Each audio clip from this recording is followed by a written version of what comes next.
არ მძინავს პროფესორო, არა, გეგონათ დამავიწყდებოდით, ხო? ქართული ფეხბურთის ფლაგმანო. რამდენიმე დღის წინ დინამო თბილისში დაბრუნდა განელი ნახევარმცველი ბანს ოსეი.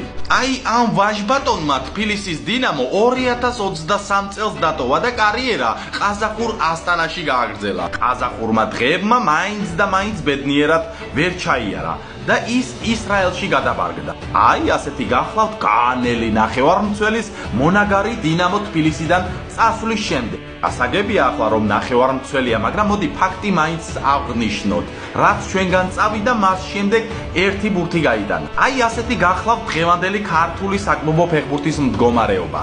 ერთ პოზაში. თუ ჩვენგან ფეხბურთელი წაბრძანდება, მას ჩვენ გარანტიებს ვაძლევთ. თუ იქ ვერ ივარგებს, შეუძლია აქ ჩამოეთრიოთ უკაცრავად, ჩამოგრძანდეთ. როგორი შეგრძნება მაქვს, იცი? და ზოგადად როგორი მოსაზრება მიყალიბდება, გითხრა?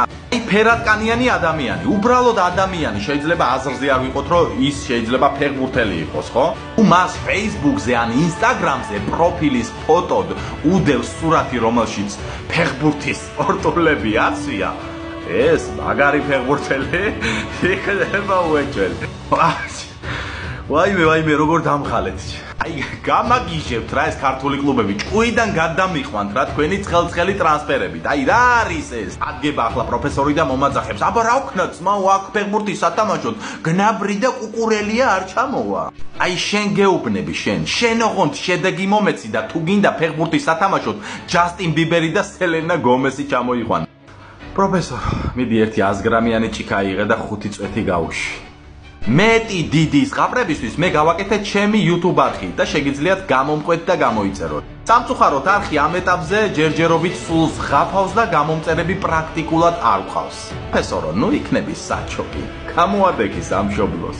გამოიწერე გვერდი. რაღაცა ისეთი უნდა შემოგთავაზო, რითიც შეგიძლია გამოიწერო ჩემი გვერდი. აი საიდანღაც უნდა გადმოხტიან, რაღაცა უნდა გადავყლაპო, ხო? არა, კუანა ხალხში მოკიდებული ასანტით ვერ გავივლი, იმიტომ რომ ერთხელ გავიარე გამომწერებზე, ანუ 20,000 გამომწერზე თუ ავალ მეთქი, გავივლი მეთქი და რო გავიარე, მაგრა დავთეთქი.